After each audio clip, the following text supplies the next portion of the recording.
Welcome to WP Coffee Talk. We're on our third episode, very exciting. And today I'm honored to and humbled to have one of my friends join us today, Dwayne McDaniel. Dwayne, welcome to the show. Hey. So tell me a little bit about who you are and what you do. So my name is Dwayne McDaniel. I am a developer advocate here at Pantheon. I say here at Pantheon because that's where I'm recording this from, one of our new phone booths, calls rooms here at Pantheon. Oh, that's pretty cool. Yeah. And what does that mean, your job title? What does that mean that you actually do? Developer advocate. I interface with the community and basically any developer, try to help them figure out what's going on. I always like to sum up my job very simply as I help people figure stuff out. And that's basically all it is. My department, developer relations, we have a mission to attract, inspire, and educate people about Pantheon and all the amazing things you can do around this space.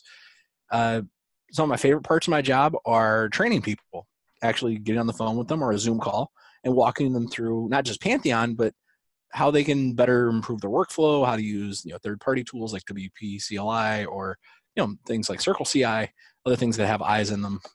All about the all eyes. The eye stuff. All the eye stuff. Other parts of my job are getting to travel. I'm actually wearing my WordCamp Nashville shirt. I see that. WordCamp US last year. I'm going to WordCamp Europe this year. I don't know when this will be broadcast, but before or after it, either way I'm going. You'll either have already been there or are going one way or the other, right?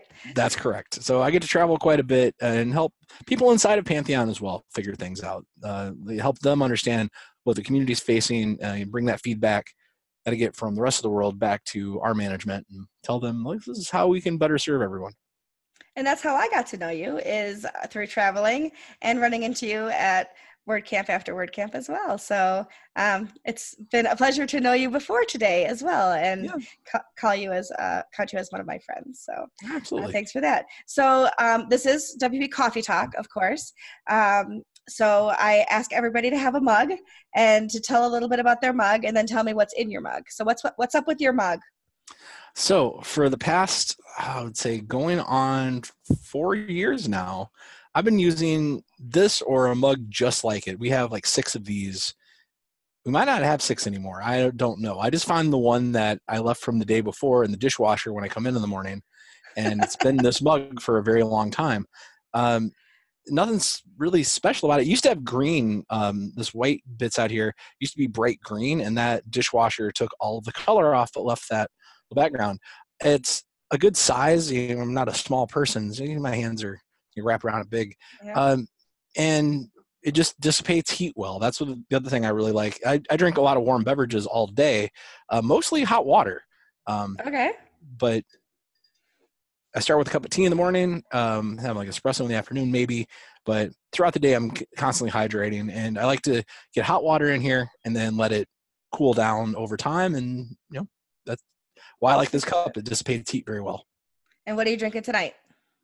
Tonight I'm actually having a dandelion tea, a dandelion root tea.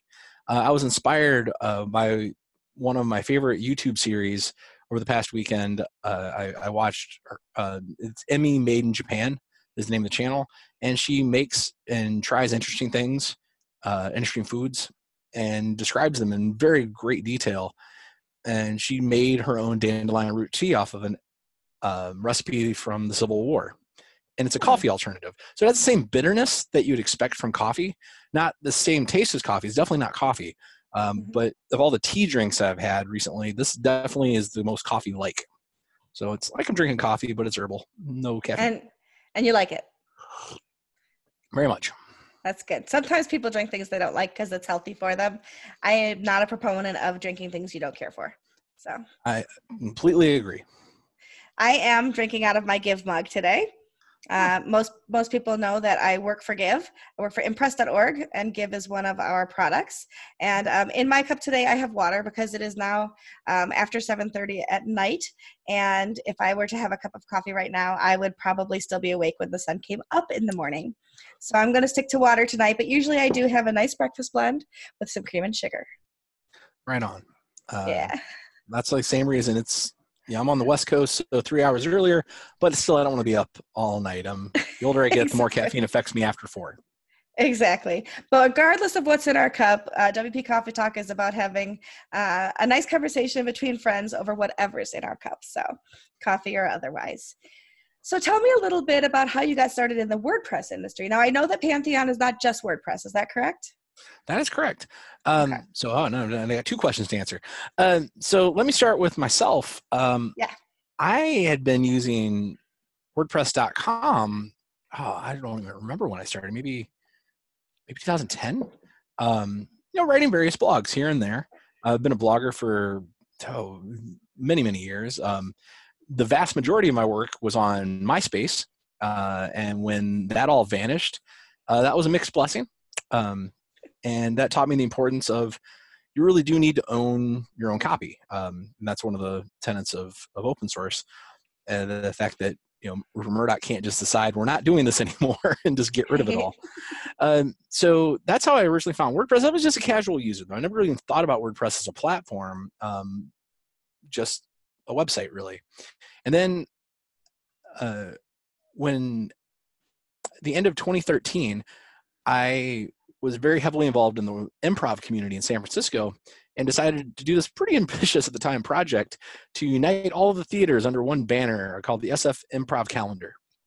And I bought the domain and I started building that functionality out. And I realized pretty quickly that the tool of choice to do something ambitious I wanted to, like that, with a lot of content types, with a lot of users, was actually Drupal. It could do it pretty much out of the box, except my local install of everything.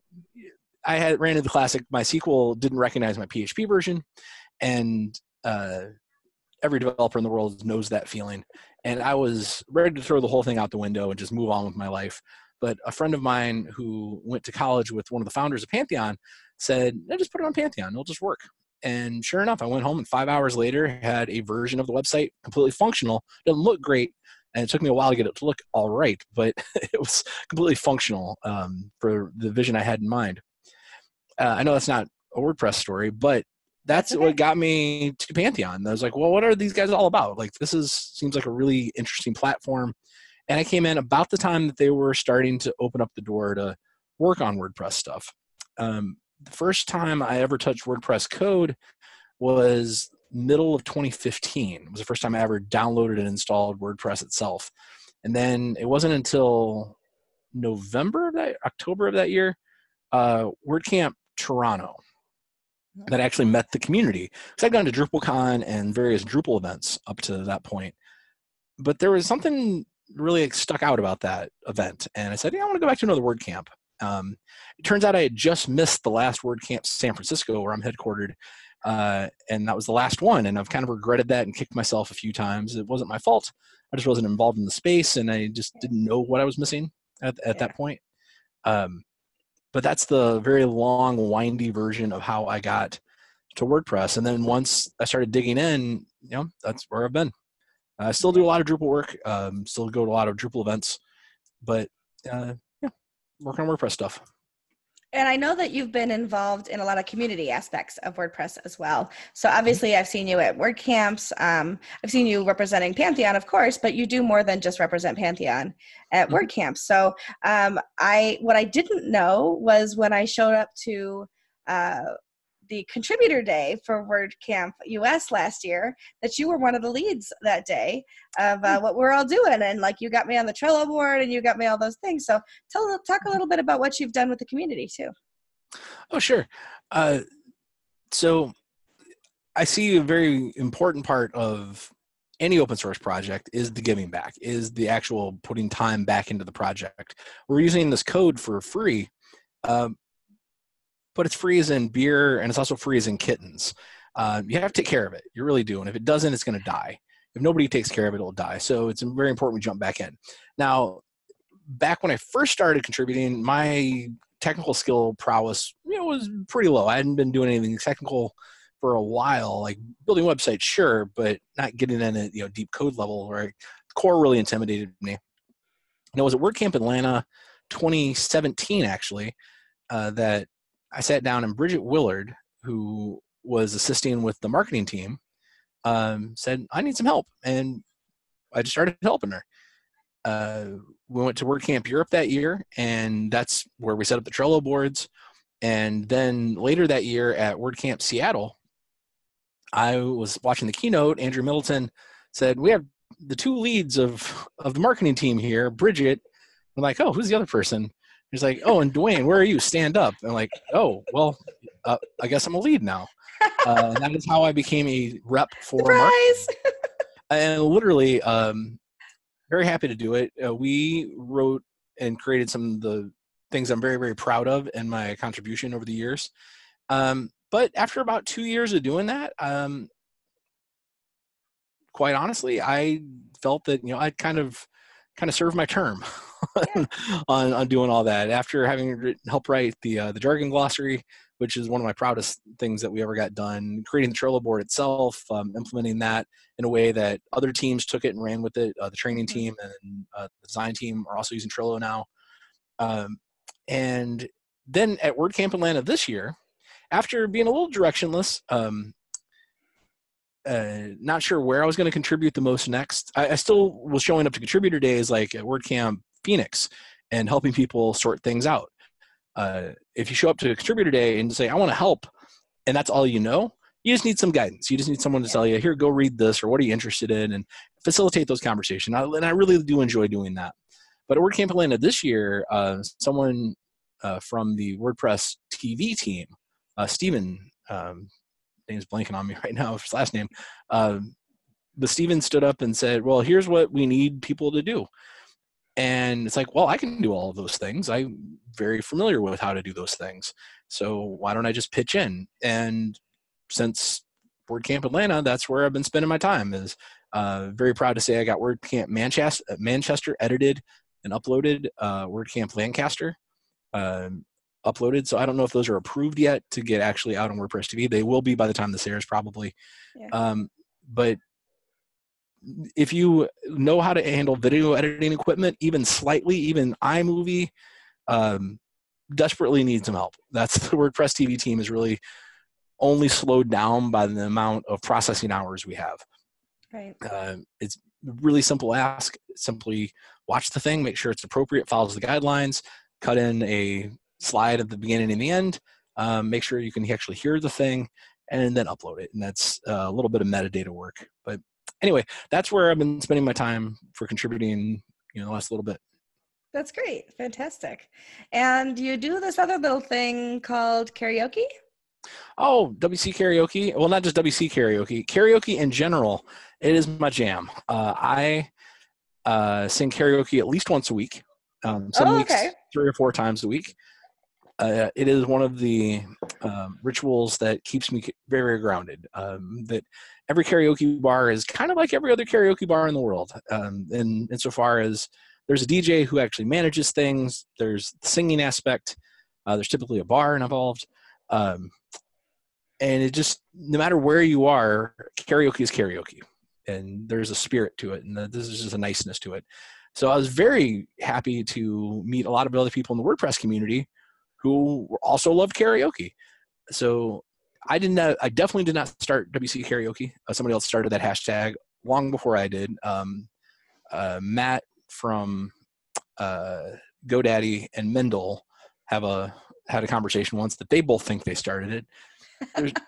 I'm not going to argue with them, not on a podcast that they're not on, but back at WordCamp US, the last one in Philly. So that was 2017. Yep. Yep. The last WordCamp Philly, or WordCamp US in Philly, we actually made a hashtag and a Twitter account, and we started throwing larger and larger parties.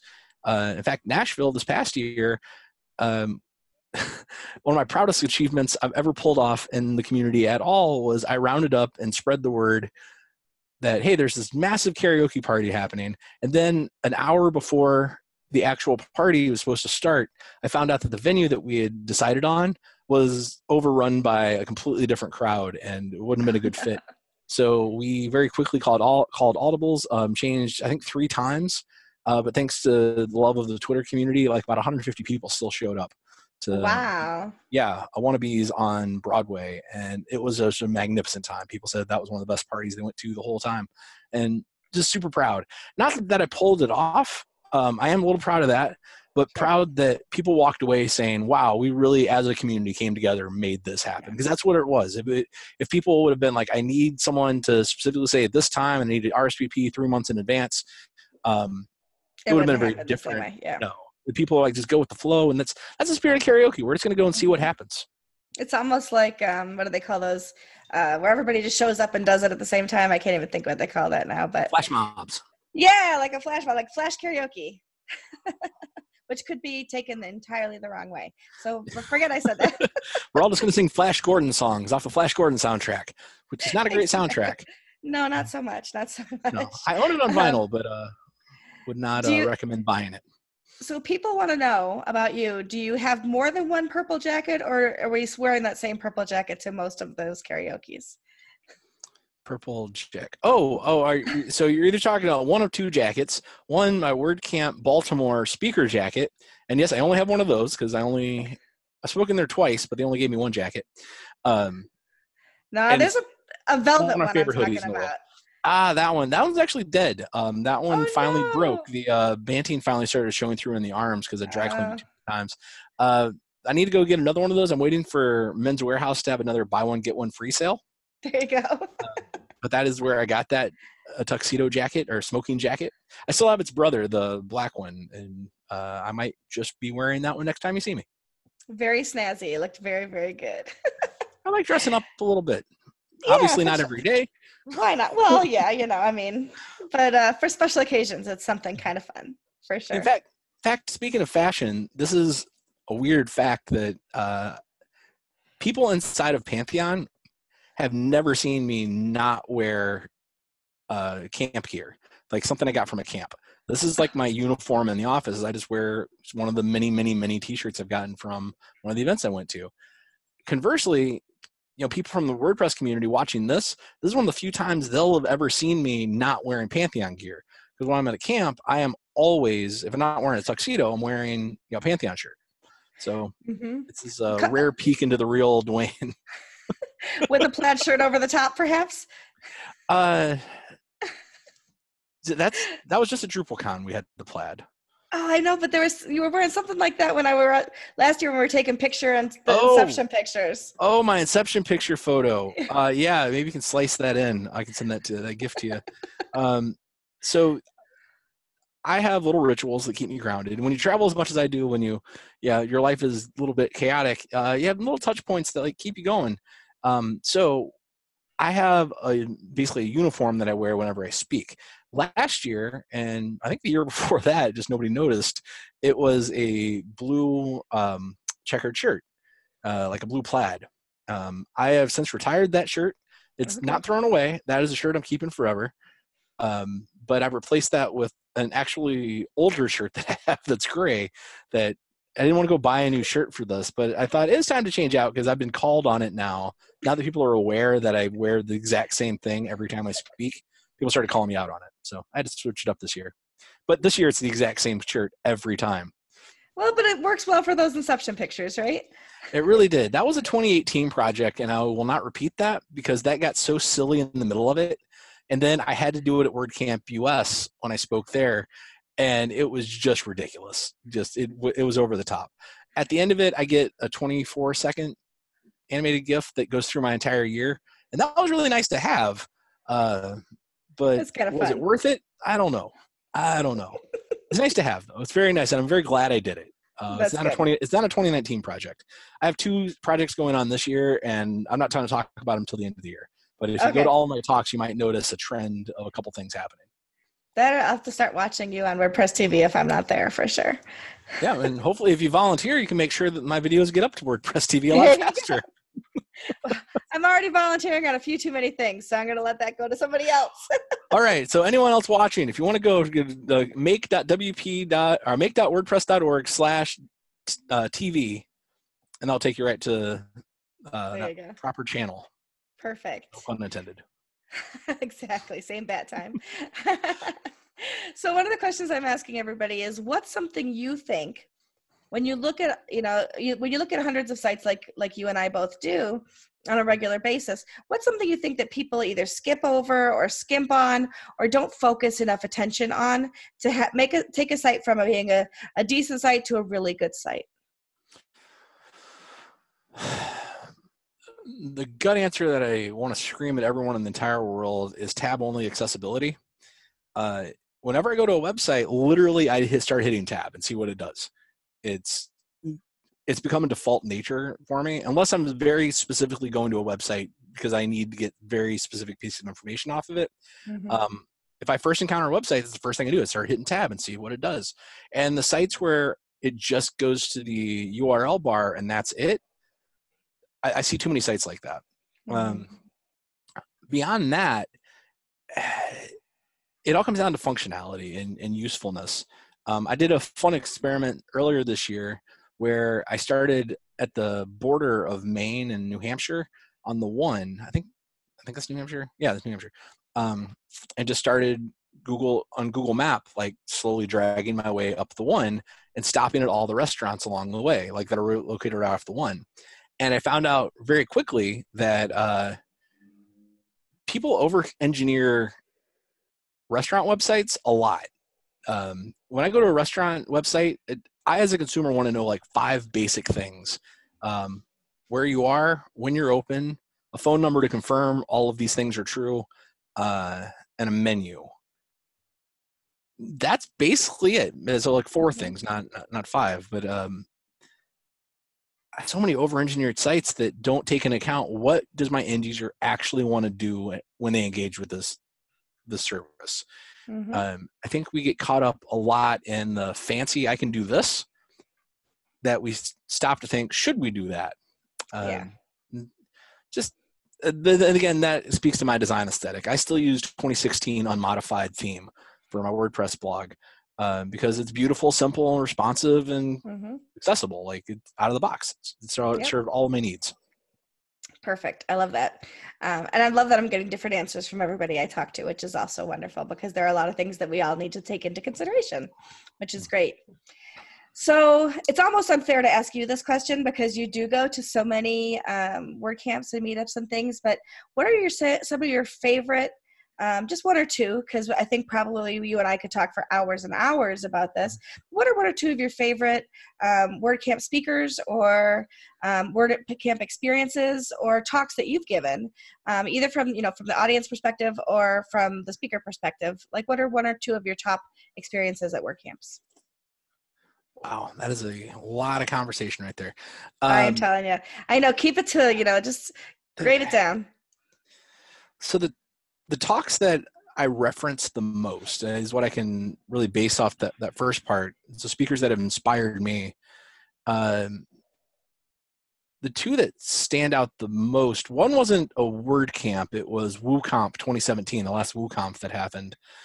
Candace, I'm going to butcher her last name, Verbighi. We're going to have to edit this out because Candace gave this wonderful talk and she said this phrase in the middle of it that really reshaped the way I thought about a lot of what we do in tech. And it was a very simple phrase. It was, we're not designing a chair, we're designing a human suspension system. And I think she was quoting someone, actually. I'd have to go back and check my notes. But I put that in, I think, about half of my talks at this point, have that quote and attribute to her. It was a great talk, but that moment of like stepping back and asking, well, what are we actually doing? What is the real goal? What is the actual need we're serving? That really inspired me.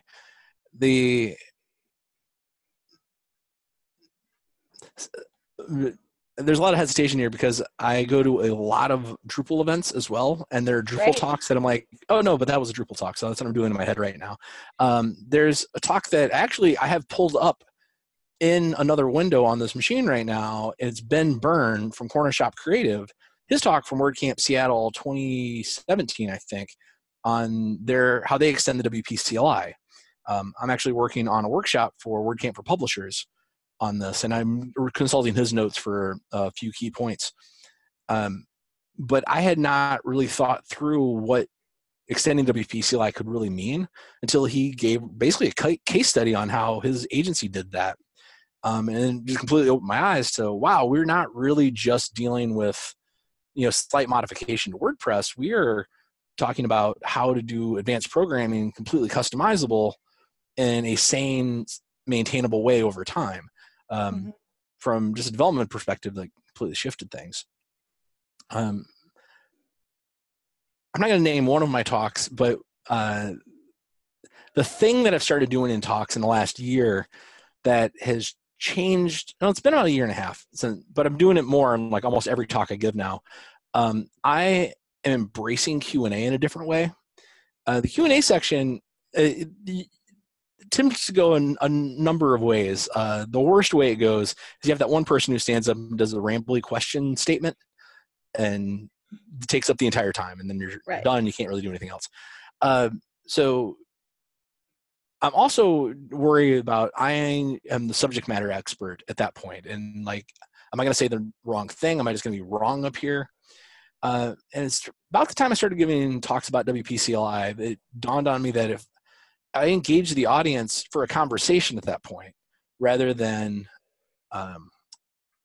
like an actual Q&A where I'm the subject matter expert, we're all going to learn a lot more, especially me. The talk that I think that goes, the two talks that go to the best in are my Bash talk, the talk about the command line for your computer, Bash, because everyone's got a Bash story, everyone. But if you say, what's your favorite Bash command? Everyone's got an answer. And I've learned so much. So for those of you at home, look up CD $_. Look up that command. It blew my mind the first time I did it. Or CD dash. That's like to change to the last directory. The other one is, you just look it up, it'll blow your mind. I get excited about this stuff. That's awesome. But the other talk is nobody wants a website, they want results. The conversation that emerged at the end of that, where I could ask the audience, like, hey, who here charges for discovery and why? I get a rambly answer sometimes, sure, but I also get a perspective of someone actually running an agency saying exactly why they think it's a good idea to do a thing or not. And then that sparks a conversation that it's not me saying there's a right or wrong way to do it. It's what worked for their business versus what might work for your business. And I really have appreciated the conversations that come out of that more than that's great. Ever just trying to answer a question and talking off the cuff. I love that. That's fantastic. I'll have to remember that sometimes for my talks going forward. I'll be like, and I got this from Dwayne. What's something that you wish that you knew when you had first started out that you know now?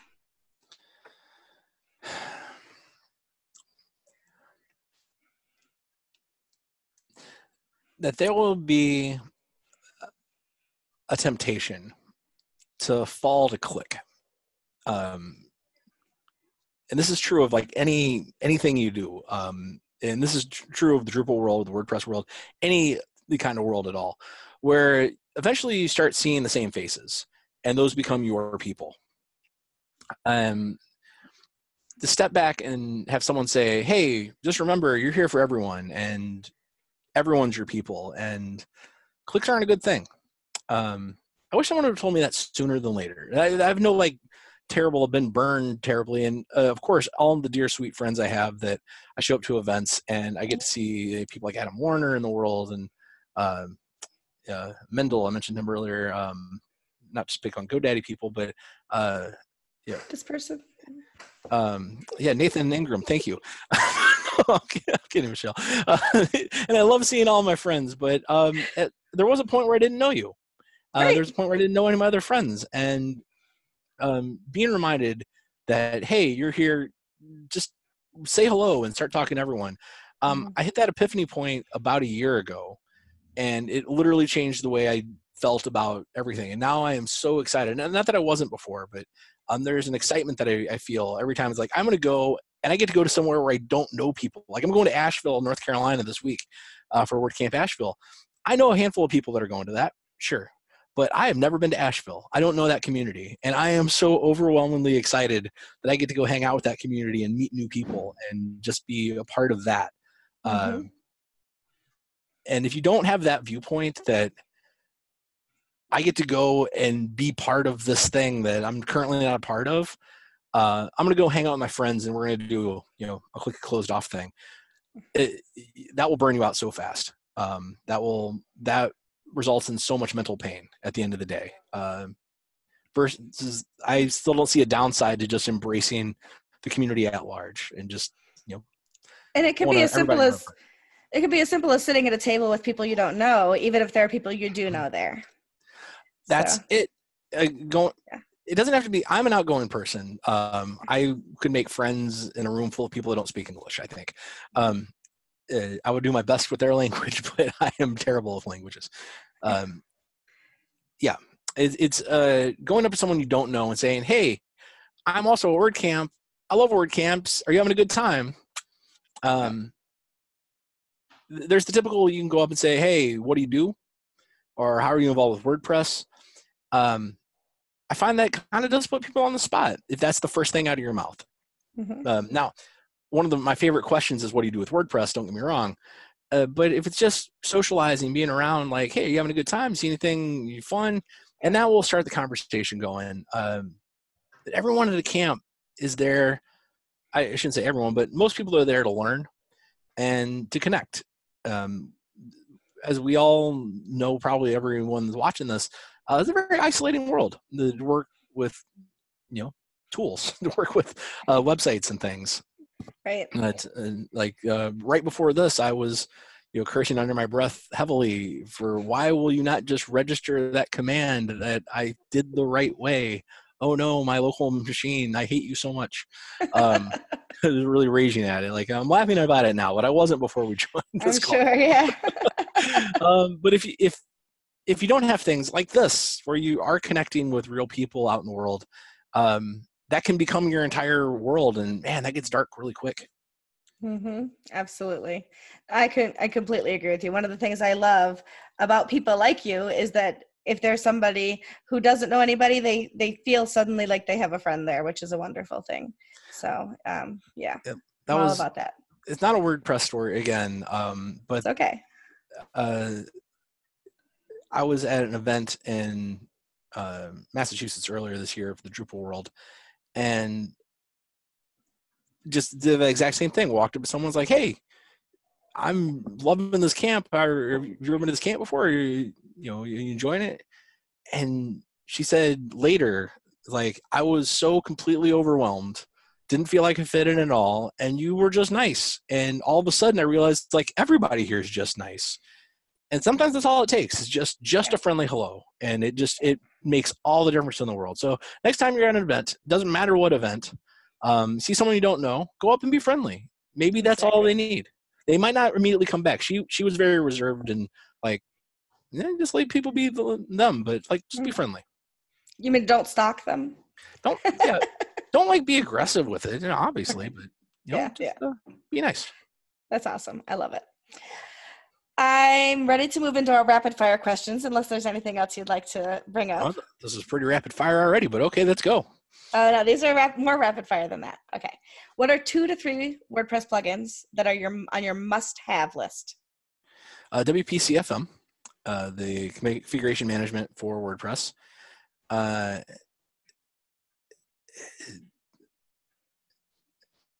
More recently, HTTP2 server push.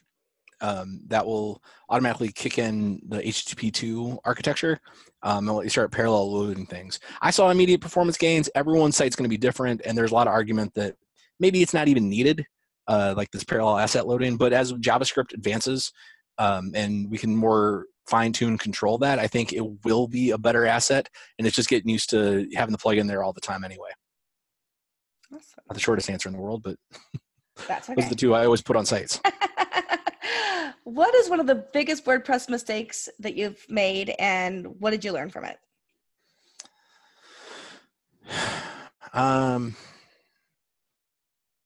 Biggest WordPress mistakes I made. Wow, that's a really hard question. I'm learning things from every little failure I ever do, and all the successes too. Constantly trying to be learning.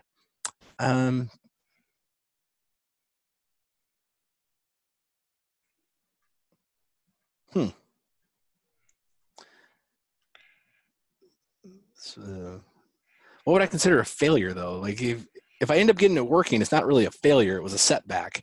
Okay, so go with So a setback then. Okay.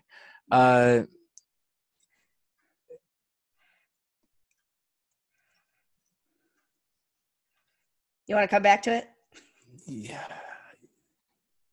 Yeah, I think I do because I wasn't ready for that question. That's okay. No worries. What's your proudest WordPress moment? A proudest WordPress moment, I have a lot of them actually. But the first time I had anyone come up to me after a talk and say, I honestly didn't know this existed, and I'm going to use this from here on out.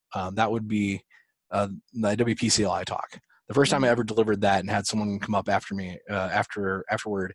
It was the first time I'd ever tried to give a technical talk at all. And absolutely, that felt amazing. That was That's something awesome. to this day I'm very, very proud of that talk. I'd like Very to give it good. more, actually. Then you should. Actually, maybe that's the biggest setback related as well. So I get very excited about tooling, and sometimes I forget that other people don't know what I'm talking about. And I'll never forget, like I've had one conversation with a person where I was very excited about WPCLI and the possibilities of Bash.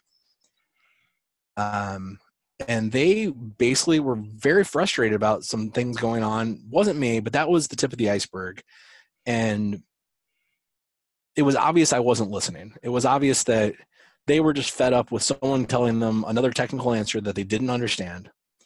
And yeah, I think the takeaway from that is I have stopped assuming people understand.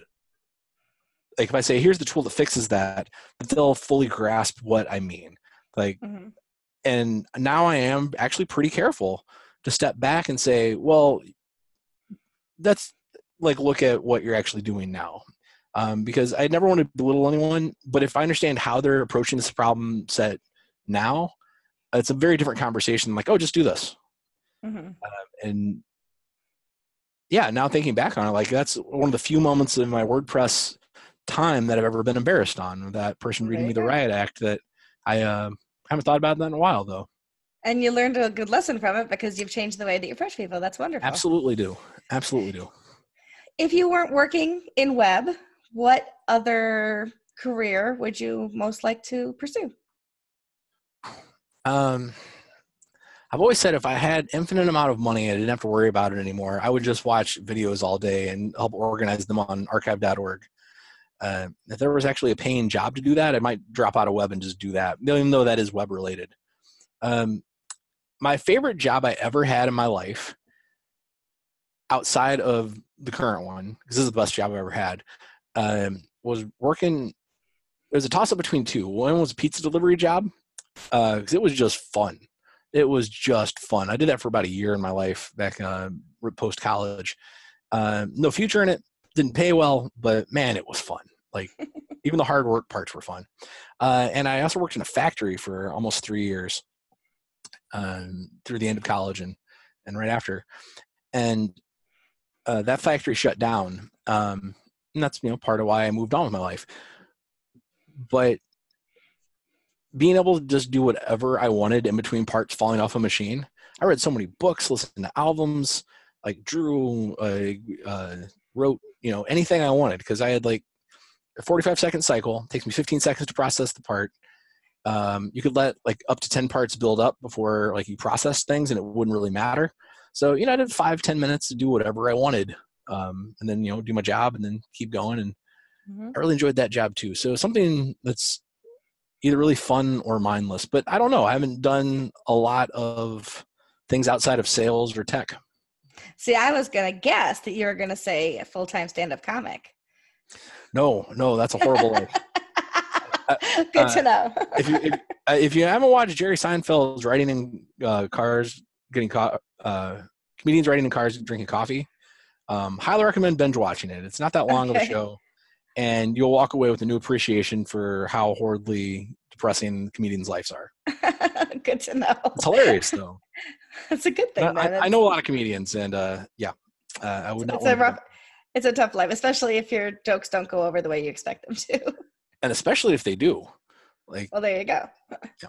You think Jeff Foxworthy likes telling you might be a redneck jokes at this point? Yeah, he's probably a little over that. Yeah. Let's pay the bills. Exactly. What's something on your bucket list?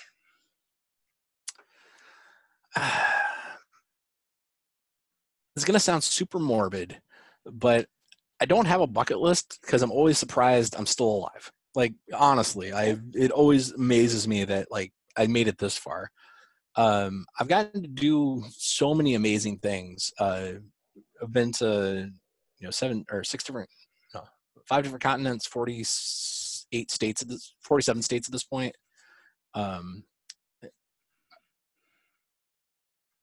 If there's something I want, I typically figure out how to get it. I don't have a lot of wants or needs in life at this point. It would be kind of cool, like, actually go to space. I don't know if that will actually happen, if we'll get SpaceX down that cheap, or I win a free ticket with the Russians or something. I don't know. But that would be kind of cool. That'd be like the one thing that I currently am not able to do. It would be a cool thing. Maybe not Mars, but just leave the atmosphere for a minute. Yeah, Come back. Fly around, experience weightlessness. That'd be fun. See the Earth as a big blue ball, and that would be a really cool thing. My last question is to show us or tell us about one of your hidden talents. I'm pretty open about, like, the things that I am talented about. I don't have a lot of hidden talents. Well, that people might not know about. It's not really a talent as much as a situation. So there is a sign inside the Pantheon office that declares that I am the local DJ. I curate the Pantheon vinyl record collection. We have about 350 discs at this point in the collection. And when I'm in the office, when I'm in that break room, I can spin records. And somehow somebody thought that would be a good idea to put me on a sign for that. So I'm told I have a near encyclopedia knowledge of certain realms of music, which I guess doesn't really come up too much. I guess it does in the karaoke context, but most of the bands that I listen to on a regular basis don't have karaoke songs or cuts of their songs. Is there any Barry Manilow in that vinyl album collection? That's the second time today Barry Manilow has come up. Not even joking. And no, we don't. We really should, because you can get some. I love Barry Manilow. There's nothing wrong with Barry Manilow. I am one of the people that likes everything musical. Like, seriously, there's not a band you can name where I'm like, you like them. It'd be like, oh, well, that's interesting. That'd be the worst I'd have. Well, see, I'm a Fanilow, and actually earlier today I was playing Barry Manilow on Amazon Music. So there you go. Right on. Yeah. Right on. I had a crush on him when I was a kid, but that's a story for another day. And maybe some, bourbon first or something. I don't know. Sure. Is there anything else you'd like to share with the community? I think the biggest thing is step back every now and again, and just like with websites, like, you got to think about what are we trying to do here, and just reevaluate every now and then. Like, what am I actually trying to get done here? I'm very happy and proud to say that I am at the point in my life where I'm right where I want to be. Like, I think the exam in life is an important thing to have in your life, is step back and say, am I doing something that makes me happy? Am I feeling trapped? Would I be happier if I went somewhere else? Right now those answers are no. San Francisco is my home. I love it dearly. She's cold and indifferent to me back, but it's wonderful. That's great. I'm so glad to hear that. That's awesome. Where can people find you as far as websites or social media? How can people follow you? MC Dwayne is my Twitter handle. Twitter is my absolute favorite of all the social media, mostly because it's event specific and you can just follow hashtags and not actually ever look at your feed, which is mostly how I use it. But mcdwayne.com is my website, which you can find from my Twitter. And that will have all the rest of my contact details and how to get a hold of me and most of the talks that I've ever given. and Fantastic. an upcoming tour schedule. So if you ever want to see where I'm going to be in the world, it's pretty accurate. Try to keep it up to date. I just updated it today again. So We'll see where our paths might cross. Yeah. Are you going to be at WordCamp Kent? Not planning on it, but we'll see what happens. That's in less than 2 weeks now. Oh. So, So I don't know if I'd run into you there. I'll be in Europe. 2 weeks from now, I will be at WordCamp Europe. Oh, very good. Awesome. Yep. It's exciting. So this will actually air after that. Okay. So no, I will not now be at WordCamp Kent. Okay. WordCamp Boston, I'm planning to be at. WordCamp Montreal. I'll probably see you in Montreal. Hopefully. I love Montreal. Especially I'll be in Ottawa this year too. So I've never been to a WordCamp Ottawa. I want to go. Oh, you should come. It's July 13th and 14th, I think. So I'm their WordCamp mentor, so I decided I was going to go. I want to say there's something else going on that week. Yeah. That's a Drupal event. Either WordCamp Boston's the same weekend. It could be, yeah. Anyway, well, it's been fun having you on the show. Thank you so much. Thanks for having me. I always like being a guest on things, and hopefully I haven't said anything that too untowardly here. Not at all, except that Drupal word came up an awful lot. Hey, for the right use cases, it's the best. Very good.